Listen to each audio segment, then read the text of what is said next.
get ready to go in the pipe 5x5 with our fantastic unboxing of the Prodos Games Cheyenne Dropship for Aliens. Spiking bits.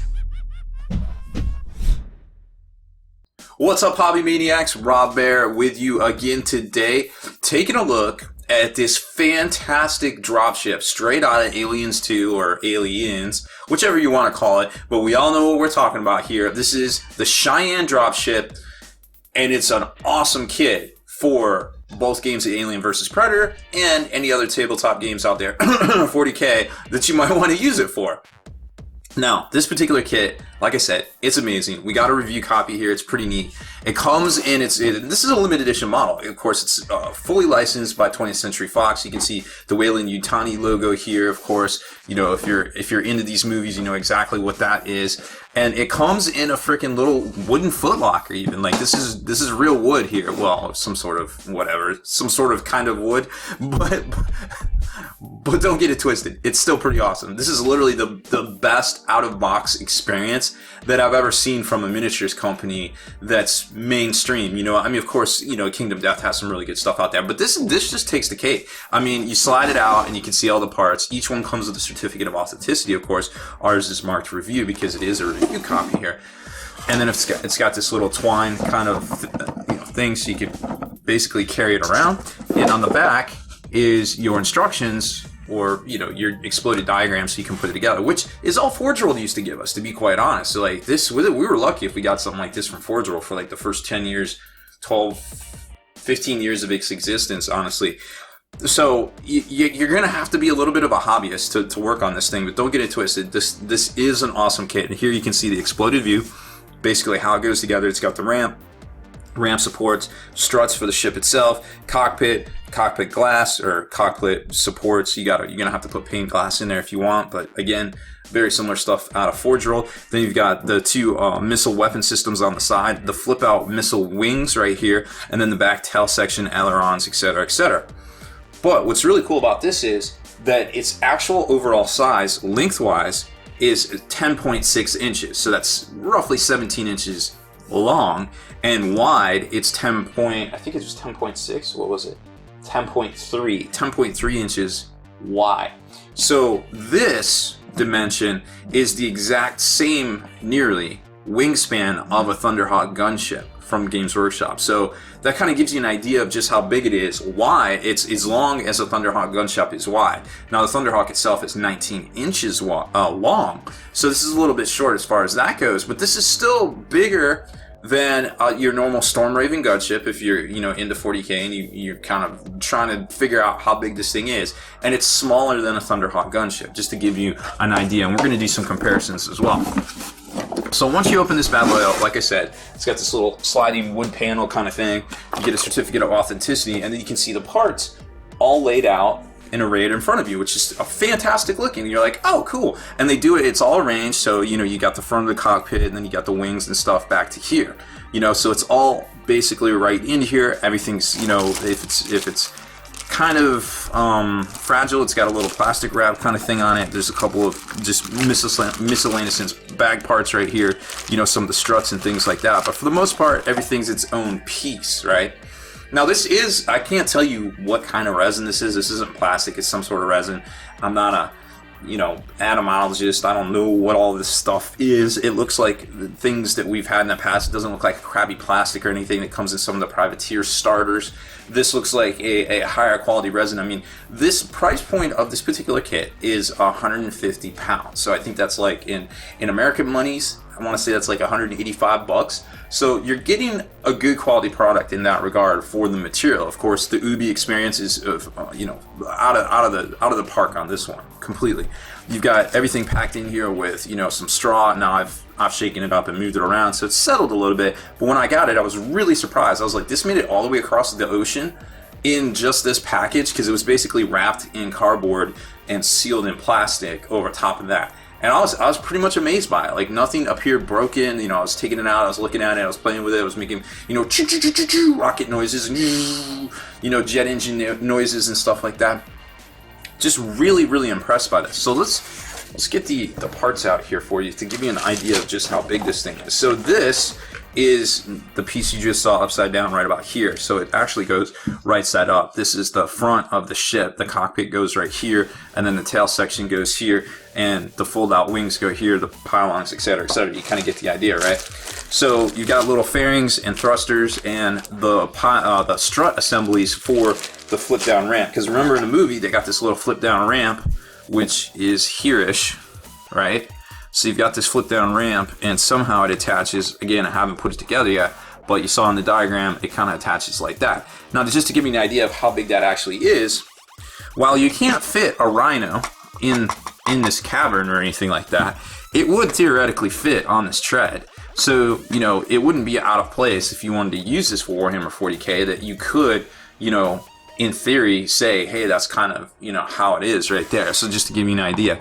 So that is basically the air quotes interior, and then of course the cockpit goes right here, and I'm just gonna pull it out real quick just to show you guys, but basically it goes right on there, and then you kind of get the idea of how all that goes, and the cockpit goes, or the struts or the supports go right over top of it. And I wanted to show you the other winglet. Okay, so these actually lock in. There's a spot right here, and then of course when you attach the back piece, the back thruster section right there, it's gonna lock in as well. But you kind of get the idea of what's happening here.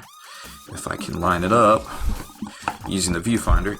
There we go. Okay, so these flip out when they're properly locked in. Again, not assembled. We're actually going to give this away on our Twitch stream here shortly. So they basically flip out like that, and that's your 10.6 inch diameter of the wings, okay? So flip those back over. Don't want anything busted. But yeah, if you check out Spiky Bits, I did it wrong. Twitch.tv/SpikyBitsTV. You can get a chance to win this in the big giveaway we're going to do. Big giveaway raffle over there. You get a channel currency just for following us, which you can use to throw towards this this giveaway that we're going to do at some point in the month of January. Now, here's the back section that goes together. Again, I haven't trimmed any of this down, but you can tell it's pretty high quality. Everything kind of locks together. Mostly, now there is probably going to be some gaps. I recommend using Vallejo plastic putty to fill these and not liquid green stuff. That stuff's pretty much garbage, to be quite honest. And then right here you can see where some of the struts and landing gear stuff goes. This goes back here. You can see where these pieces socket in. So be very careful what flash you remove, and you know, because some of it isn't necessarily to be removed, because you're going to need these to do your flip out rocket wing parts. Okay, well, I don't want to damage anything yet. And then it gets even further back. You have your independent. Let me flip these around and show you. Here's your wing section. So now you start seeing, oh wow, it's getting kind of big here, huh? So those go back here, and they lock into those little circlets right there. So approximately this is about the size we're kind of looking at. Remember, the wings fold out, and then you've got all sorts of different things like these high quality struts. They look like they would definitely support the weight. This is nice bulky. And the front strut, boom, look at that thing. Whew. The girth is mighty on that one. And then you got your rocket pods that go on the side here, underneath these winglets. And a couple of other random pieces and strut pieces for the hatch. So that's, for the most part, this is the big chunks here. So it doesn't look like it would take too long to assemble. Now, just to give you an idea of exactly how big it is, here's a Storm Raven gunship from Warhammer 40K. So boom, there you go. Kind of get an idea. It's definitely bigger than a Storm Raven. So it might not be a good, air quotes, counts as. And here is the mighty Thunderhawk gunship. As you can imagine, it's quite heavy. I want to maneuver it correctly.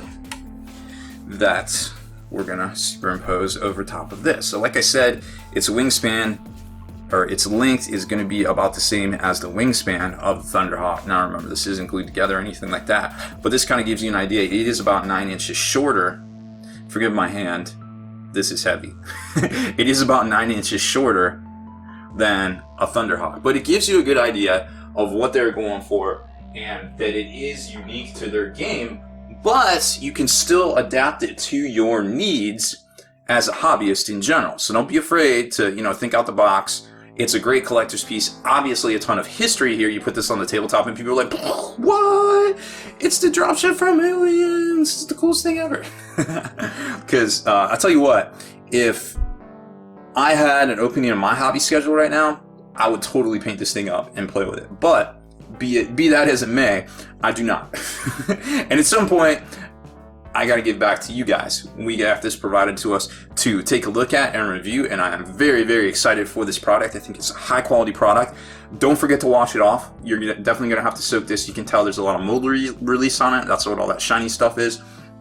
Treat it just like a Forge Roll kit and you'll do okay. This seems to be a very well constructed. A lot of time and detail went into this, a lot of funding, because they had to get licensing from Fox as well. So this game is definitely off to a great start. I think I could not say more good things about this particular kit here. I'm actually going to get on the internet and look up a bunch of already painted versions of this for the unboxing article itself. So look for that to come out here in the next week after you see this one as well. So that's it for this one. Thanks for watching. I hope you enjoyed this first look review unboxing. I had that upside down. Forgive me.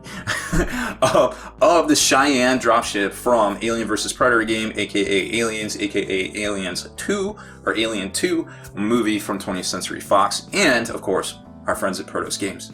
Deleted scenes, bonus content, and all the interviews and post-game wrap-up videos can be located in the Hall of Veterans on thelongwar.net.